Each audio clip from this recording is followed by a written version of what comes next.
As Christians, we all believe that God is sovereign. And we also believe that humans have choices. We believe that we make the choice to do A or do B simply because we want to. And so the age-old question is, if God is sovereign, how do I have free will? And if I have free will, how could God be sovereign? Are these things reconcilable?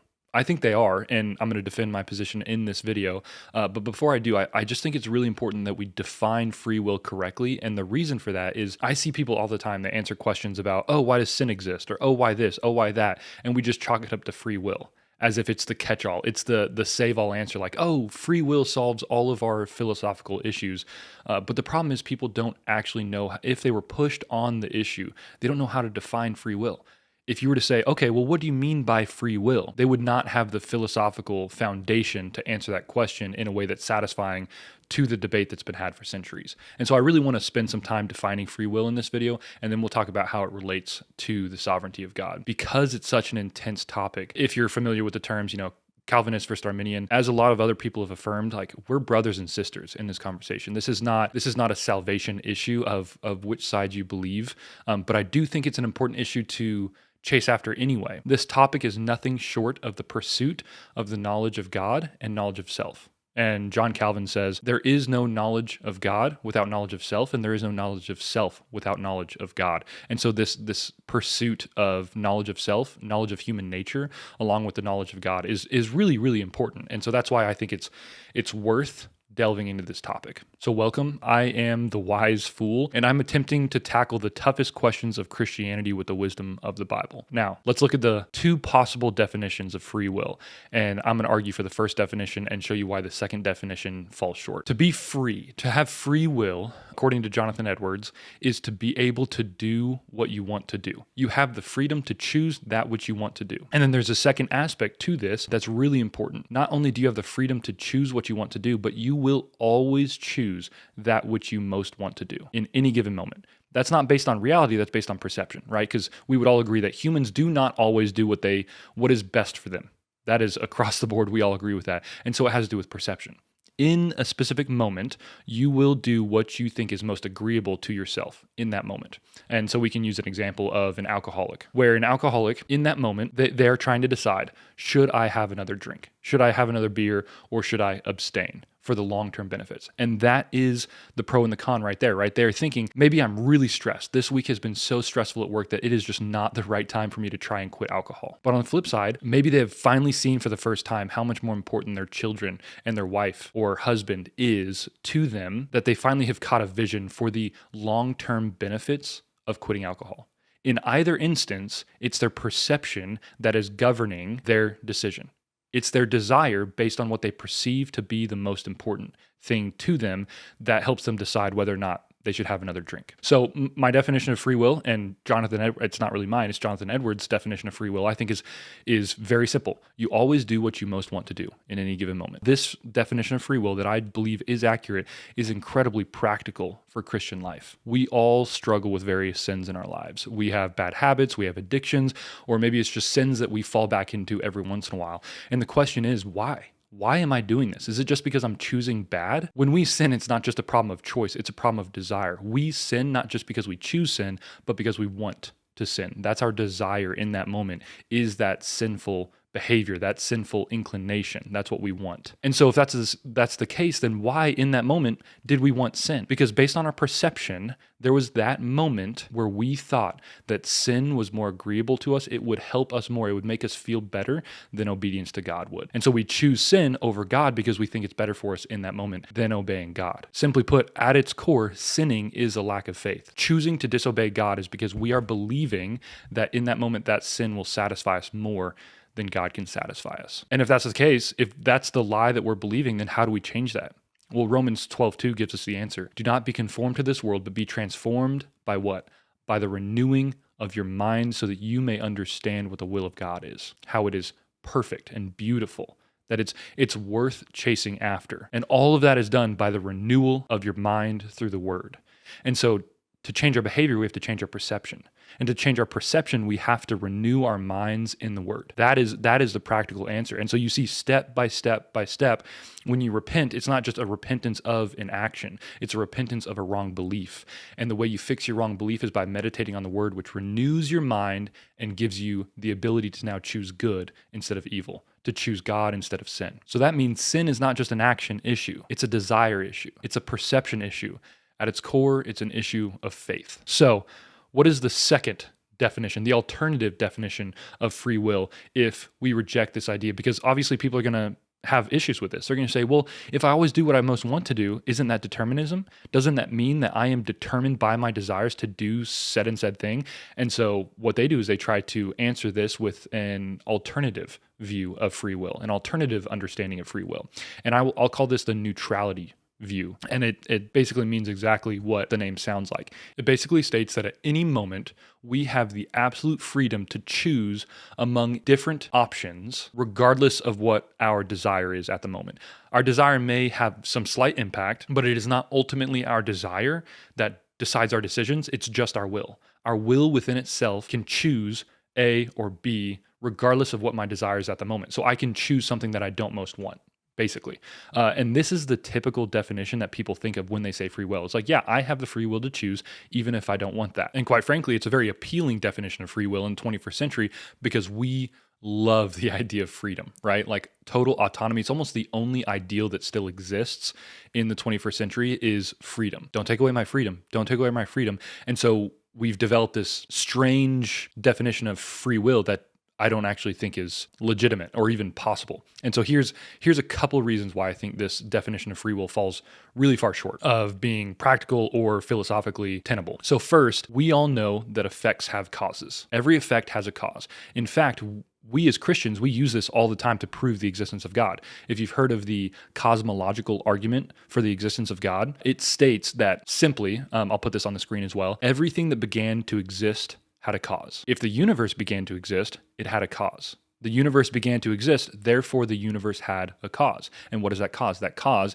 is a divine being. And so we as Christians, we use this cosmological argument all the time to argue for the existence of God. But Jonathan Edwards uses this same argument to say that this second neutrality definition of free will does not actually work.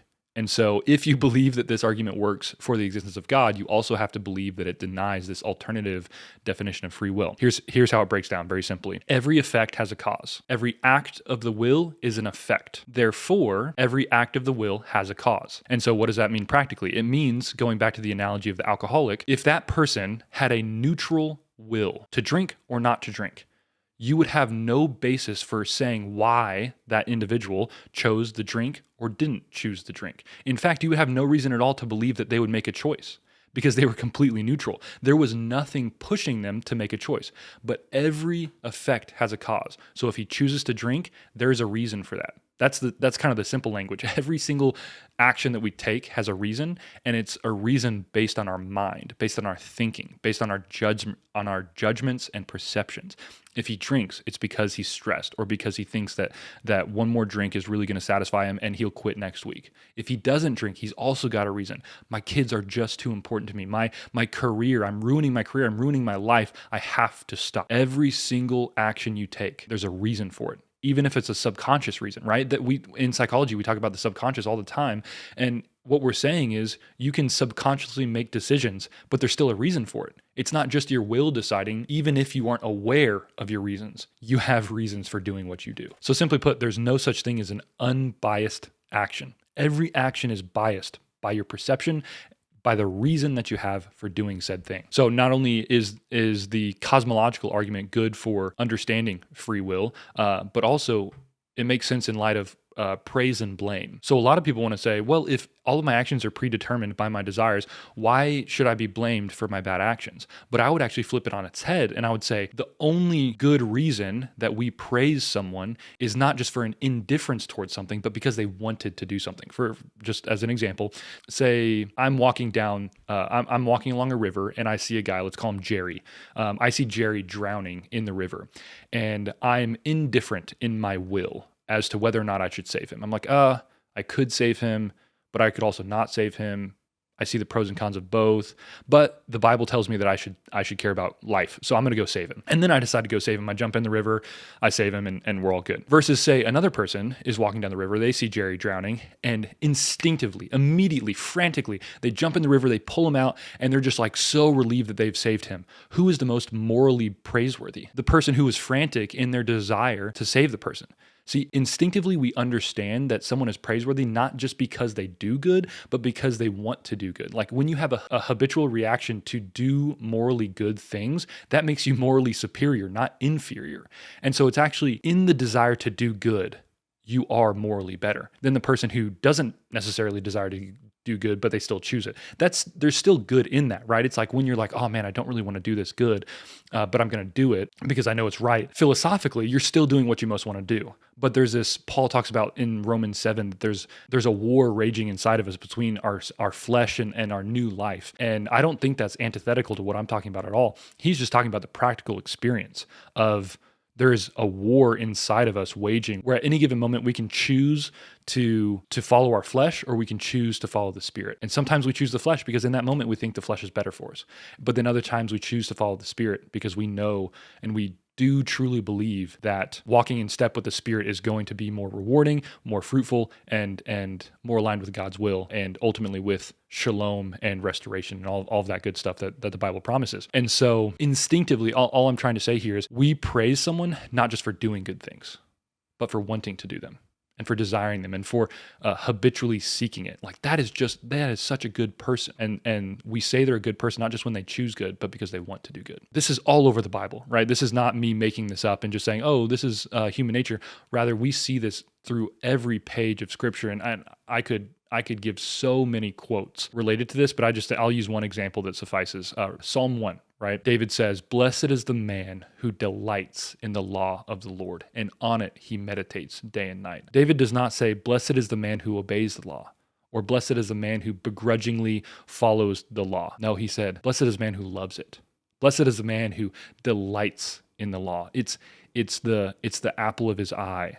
It's the center of his heart. It's the center of his desire to follow God's law because he sees the value in it. That's totally different than begrudging obedience. And lastly, if the neutrality of the will were a good thing, then education and the law would be pointless. Why? Because education is designed to bias someone towards a specific choice. Like we educate our children so that they more often choose to do good than bad. That's the whole point of education. It's like, okay, don't lie. That's bad.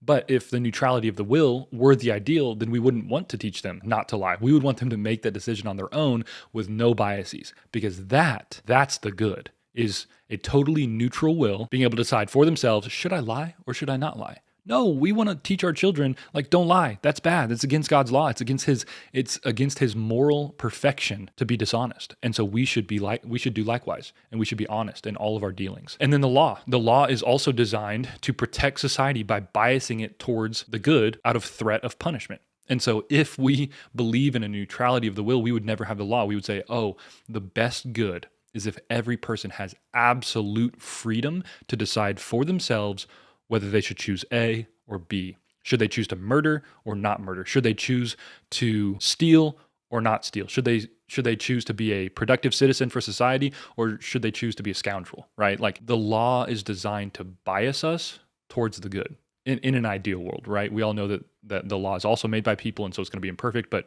you get what I'm saying. Laws wouldn't exist if the best ideal was a neutral will to decide whatever you wanted to decide. So education and the law are pointless if we believe in this view of the neutrality of the will. Okay, now that we have the two definitions of the will, and I hope that I've made a good case for why the neutrality view just doesn't work, and the compatibilist view of free will is far more appealing because it's more philosophically grounded, it matches better with Scripture, and it's common sense, right? It overlays nicely with human experience. Now we have to start asking the question, how is free will related to God's sovereignty? Is God in control while we are free to make choices? And I'm going to focus on the idea of predestination because I don't think people really care if they think they are free to drink a cup of coffee or not. I don't think people are like unable to fall asleep at night saying, oh man, was it actually my choice to eat that sandwich today?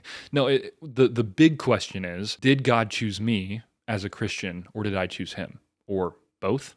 right? And that's the question that people really have. It's not the question of your day to day. Did I choose to, move back to Texas after I was in China, or did I choose to marry the person that I chose? Yeah, these are kind of secondary questions that we're interested in. But the primary question that we have is about predestination. And so in this question of predestination, this is really where the topic heats up, and people can get very touchy, I can say, on this topic. And so before I jump into it, I do want to just recommend, at some point we're delving into depths that we can't truly understand. And a lot of people talk about the revealed will of God versus the secret will of God. And so what I would say here is the revealed will of God, you can find it in Ephesians, for instance, where Paul talks about how in love, God predestined us to adoption as his children. And so his revealed will is to show his abundant love and grace to humanity, specifically in the cross. And so I heard great advice when I was originally struggling with this issue of like, how does this work? It was John Piper, and he said, anytime that you're confused and overwhelmed and you just cannot understand how it works, go back to the cross.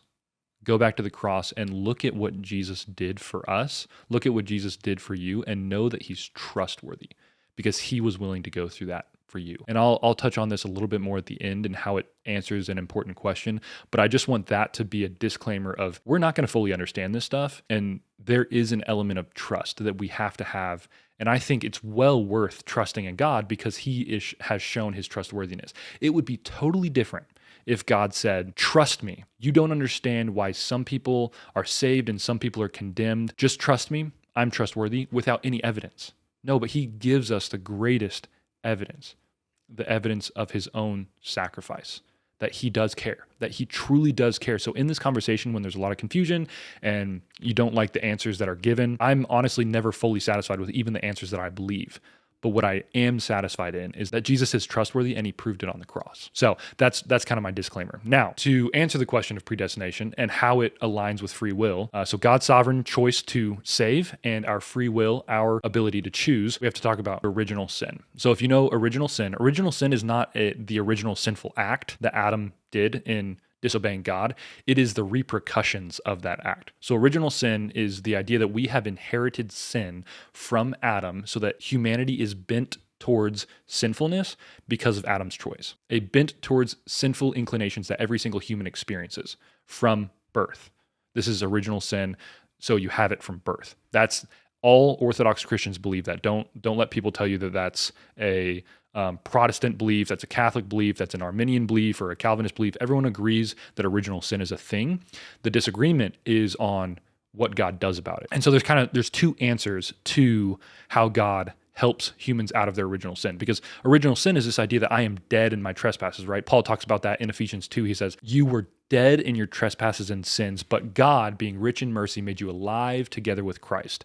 It is by grace you have been saved. And so the question is, how did we go from death to life? How did we go from being spiritually dead to spiritually alive? And the first answer to that is something called enabling grace. The second answer is effective grace. These are kind of the easier terms. The theological terms, if you've heard them before, is prevenient grace is the same as enabling grace, and then irresistible grace is the same as effective grace. So I'm going to say enabling grace and effective grace because it makes the definition so much easier, because the word explains what it means as opposed to prevenient grace. No one knows what prevenient means. All that means is prior to. Like, it doesn't even help with the definition. So enabling grace, prevenient grace, is the idea that God gives enabling grace to every single human on earth so that their original sin does not hinder them from choosing God if they want to. God gives enough grace, enabling grace, for people to say, okay, I will choose God or I won't choose God. If not for this grace, we would have no ability to even choose God at all.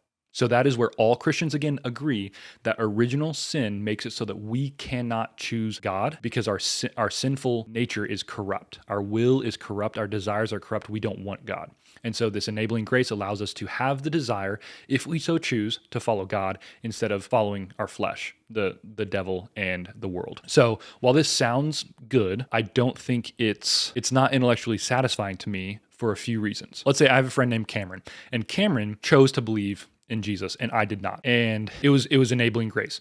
God gave each of us the same amount of grace, whether or not we wanted to choose him, and Cameron chose to believe in God and I did not. So you would have to ask the question, well, what's the difference? What differentiating factor made it so that he decided to choose to follow God and I did not? Because it's the same amount of enabling grace. So it can't be the amount of enabling grace unless you say that. If you say, oh, Cameron got more enabling grace than I did, well, then that's not free will choice. That's God choosing to give someone more grace than someone else. So that's already off the table. What about if maybe Cameron grew up in a Christian home or I didn't, or vice versa? Because I grew up in a Christian home and he didn't. Maybe when he heard the gospel, it was more fresh to him. For me, it was like, oh, I've heard this my whole life. I don't want it. Or maybe it's his IQ. Maybe his IQ is just way higher than mine, so he can see the truth more clearly than I can. Or maybe there was just some other circumstance that caused the difference between us, some life circumstance.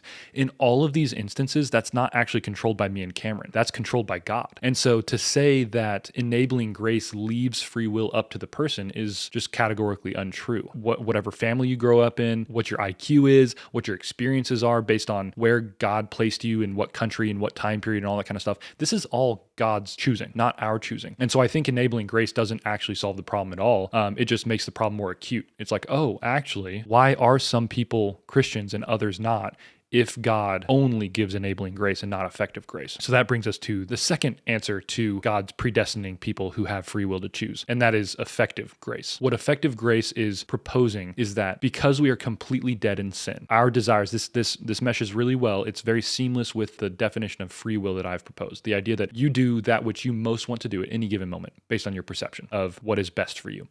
And so in our sin, in original sin, our desire is wholly for sin, not for good. And so therefore, based on our perception, we will always choose sin, not because we don't have the freedom to choose, but because we do have the freedom to choose based on what we desire. And our desire is bent towards sin. And so God, in his mercy and his effective grace, he calls some of us to see him clearly. He actually changes our desires within us so that we now begin to desire a relationship with him over and against our desire to sin. And so now, once we have that desire, we freely choose based on our desire to believe in God. And when we believe in God, we are counted as righteous. And so first, he has to change our desires using grace.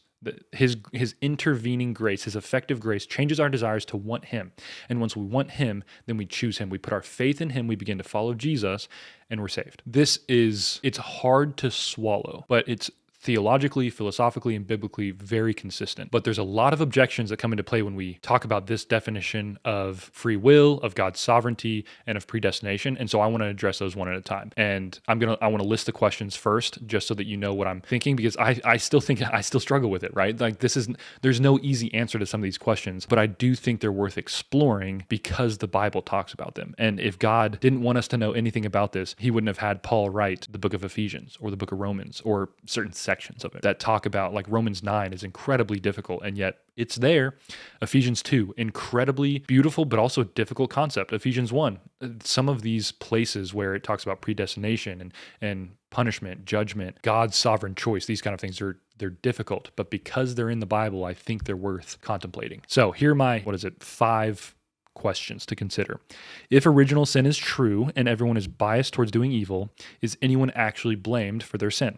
Similarly, this is second, why blame me for the original sin of Adam? If Adam corrupted us, then why are we at fault for our evil inclinations, our sinful inclinations, if it didn't come from us? If God allowed us to sin, doesn't that make him the cause and author of sin? 4, if God is sovereign and in control, why would he let us sin in the first place? And 5, if God has to be the one to change people's hearts, why doesn't he change everyone's hearts to love him? Basically, why does hell even exist if God is in control? So the first 2 questions both relate to blame for sin. And that first definition, I think it just comes back to that faulty understanding of free will. If someone wants to do bad and then they do bad, they're still to blame for that. In fact, we think that people are worse when they attempt to do something evil and then they accomplish it. That's why first-degree murder exists. First-degree murder exists because it was premeditated, meaning they wanted to do it and then they did it. That's why it's different from manslaughter.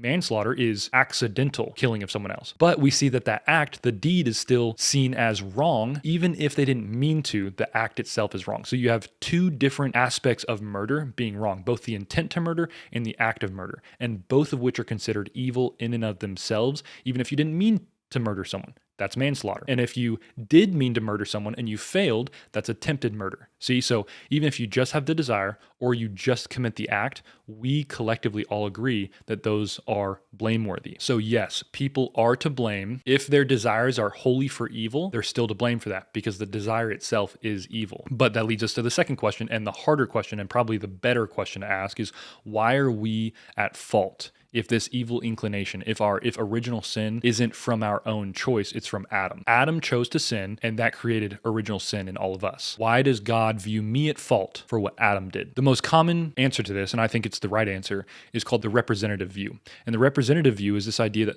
well, why are we mad? We're mad because we feel like Adam, as the representative of humanity, he made a choice that I wouldn't have made. If I were in his spot, I would not have done that. And therefore, it is unfair that I am being blamed for what Adam did. But that's from our own perspective. From God's point of view, who is the perfectly and infinitely wise being, in his choosing Adam as the representative of humanity, what he's saying is that actually Adam was the perfect representative. He was the absolute perfect representative of humanity, so that when he sinned, we see that this is exactly what we would have done in his shoes. And so it's this idea that every single person is guilty, not just because Adam sinned, but because we would have done the exact same thing in his place. This is why theologians talk about us sinning in Adam. We sinned in Adam because we are no better than Adam, because Adam was the perfect representative of humanity. Even biblically speaking, this makes sense. The name Adam in Hebrew literally means man or humanity. And so we see by his name that he is representing humanity. And if you go to Romans 5,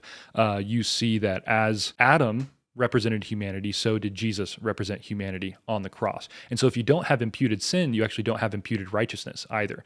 If Adam wasn't the representative of humankind in the first sin, then neither can Jesus be the representative of humanity on the cross. So hopefully that clears that up. The next question that people ask is, if God allowed sin to exist, because he did. We all agree that God was powerful enough to just say, you know what? I do not want sin to exist. Period. No matter what happens, sin will not exist. He's powerful enough to do that. So the question is, if God allowed sin to exist, isn't he the cause and the author of sin, which is clearly not taught in the Bible. In fact, the opposite is taught, that God does not cause sin to exist. He's not the author of sin. And so are these views incompatible? And just to be clear, this is an issue that all Orthodox Christians have to wrestle with. This is not just like the view that I'm proposing, the Calvinist view of free will. This is, every Christian has to deal with this because we all believe as Orthodox Christians that God was powerful enough, if he wanted to create a world that did not have sin. He could have done that. So this is a really interesting question, and before reading Jonathan Edwards' The Freedom of the Will, I didn't really have an answer for it, but I think he gives a very, very good answer, and he uses an analogy of the sun to talk about it. He talks about, I believe he calls them active causes versus passive causes. And if you think of the sun, you can really understand these active versus passive causes. When the sun rises and it shines light on the earth, it is actively causing light on the earth. All that needs to happen is the sun needs to shine and light will exist. Second, when the sun is around, it will be light. Now, the opposite, when the sun sets, darkness appears, right? Just that change in circumstance could create darkness on the earth, but it's not a necessary consequence, because that would be to say the sun is the only light source in the universe, as if no other light could appear that would bring about light. And so it's a passive cause, because it's just saying I'm removing my light from the earth. I'm not the only source of light. It's a passive cause. And so when we say God allowed sin, what we're saying is God, by allowing sin to manifest itself in the human heart, is not to say that he actively caused sin in that person's heart. It happened. If God didn't want to allow sin, it wouldn't have happened. So he allowed it and it happened, meaning he did not actively produce the sin in the person's heart, just like the sun did not produce the darkness on the earth actively. It was just a result of the sun setting. And that, again, is how all Orthodox Christians would explain it. That's not just a Calvinist view. Arminians would also say that God allowed sin, but he didn't cause it. And so we have to get those two understandings of causes clear in our minds. If that's confusing, I apologize. That's a little bit more philosophical jargon than is always necessary. But I think it's an important point to make. But this brings us us to our next question. If God could have stopped sin from existing, why didn't he? I think that's another huge question. Why did he allow sin to exist? Why did he see that as good? And the truth is, no one knows. Like, we do not have a good answer. This isn't to say I don't know. It's to say that Christians have struggled with this for 2,000 years, and we just don't have an answer. We cannot mine the depths of the mind of God and say we know exactly all of his reasons, but we do know that there's a good reason. We know that because we believe that God is good and he is perfect, that he has a good reason for allowing evil to exist. And now the pushback that some people who aren't Christians might say to us is, oh, so then you believe in the ends justify the means, that I can do evil that good may come about. Yes, that's true for God, but it's not true for us. And Edwards talks about the difference between the two. For God, the reason that he can make a decision like this, he can allow evil to exist for the best good, is for two reasons. One, his fitting character, and two, his good intentions, both of which we do not have. His fitting character means that he is infinitely wise. And because he's infinitely wise and he can see everything, he can see all potentialities, all future realities. He sees everything at once. And so he has the perfect wisdom to decide, if I allow sin to exist in this instance, it actually will result in the best possible good at the end. And then also, because he only has good intentions, we know that his intent is for the very best good of all possible goods. But neither of these things are true for us. For instance, humans do not have the moral capacity, ability, or authority to say we should have killed Hitler as a child in order to avoid all the suffering that would come. Even though that sounds good in our heads, it doesn't work for two reasons. One, because we don't know if that would actually end up for the best good of all existence. And two, we always have mixed intentions. Every single thing we do has mixed motives. And so we can't trust our own motives to say, I am doing this purely for good. And so humans cannot say the ends justify the means. Instead, we have to abide by God's law, which he has revealed to us. And he has said, this is your lane. This is what you have to stay in, and you don't go outside of that. This is my revealed will to you that you must abide in, because you are creatures, you are not the creator. And so yes, we abide by his law and his rules because we do not have infinite wisdom, and our inclinations and our intentions are always mixed. They're not just good all the time. And so that's why God can legitimately say the ends justify the means where we can't. It's a difference of character and it's a difference of intention. Okay, and so now the last question, and I think is the most interesting question, is if God can see everything, if he can see all future events, and he sees everything at once. When he was creating the universe, he saw all the people who would believe in him, and then he saw the people who wouldn't believe in him. Why didn't he just create those who would eventually come to believe in him, not create the people who would have not believed in him? Therefore, everyone who was created would eventually be saved. Heaven would be a packed party house, and hell would be empty. Once again, this is not just a problem for Calvinists. This is equally a problem for Arminians and all Christians to think about. We have to ask the question, why? Ultimately, we're asking, why does heaven and hell exist? Why does hell exist at all? Why does sin exist? Why are there some people who are not saved? It's not just because they're free will. It's not just because they chose, because God could have also chosen not to create those people with free will to deny him, and only create the people who he knew in their free will they would choose him, and therefore they would be saved. Hell would be empty, heaven would be packed. And again, we just don't know. We don't know, but we know two things. One, we see that God has a reason if he did it. And two, we see that it's not because he doesn't care. I mentioned this earlier, and I think it's really worth honing in on now. We know that it can't be because he's heartless, because we see what Jesus did on the cross. Jesus, in humility, he sacrificed eternal glory with the Father to come down to sinful humanity. He took on sinful flesh. He lived on this broken earth, and he died a gruesome death. He didn't just die a gruesome death, he experienced hell itself. What is hell? What actually is hell? It's separation from God. And for the first time from eternity's past, Jesus felt what it was to be separated from God. On the cross, he said, my God, why have you forsaken me? And so in his sacrifice, he has experienced the whole range of possible human experiences. He experienced the infinite pain of hell. He didn't just experience it, but he sacrificed heaven, what we are all hoping to get to, the new heavens and the new earth, where we're renewed and we have finally achieved perfection individually and shalom collectively. He sacrificed that to come down and experience the worst pain imaginable for our sakes. And so we don't know why God is still allowing hell to exist and it to be populated with people, but we do know it's not because he doesn't care, because he himself went through that for our sakes. He himself experienced the horrors of hell so that we could be redeemed. And so this is why I always say, whenever we have confusion and we have things that we don't understand, we go back to the cross. We return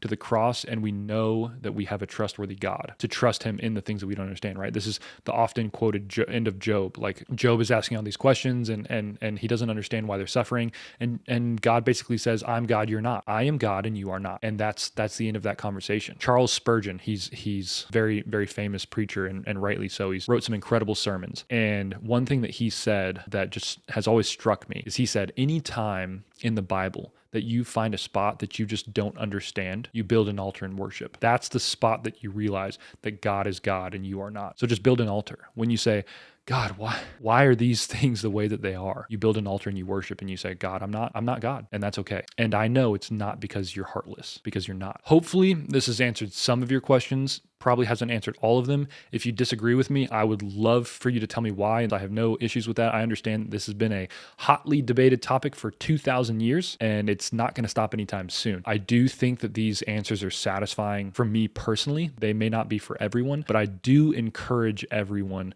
to just keep digging. The pursuit of the knowledge of God is one of the most noble endeavors that we can embark on. And so even if you can't decide one way or another, I think these topics, they just show you the bigness of God, like how big God truly is, that we, with our small minds, we cannot grasp all the implications and all the different ways that he is accomplishing his will beyond our understanding. And so I think it's a very valuable topic to discuss and to think on. If nothing else, then it makes us humble. It makes us humble to know that we can't understand everything. And that's okay, because God opposes the proud but gives grace to the humble. And so I think that these kind of theological reflections should lead us to humility, not to pride, right? Paul talks about the pride of knowledge, or the knowledge puffs up, but love builds up. And when we use knowledge for the wrong reason, it really does puff up. But if we let it humble us and show us and use our theological musings to show us our smallness and God's bigness, then I don't think it puffs up. I think it's actually useful, because in other passages, Paul talks about how his desire, his prayer is that we would be filled with the knowledge of the love of God, right? I believe this is the second half of Ephesians 1, where Paul is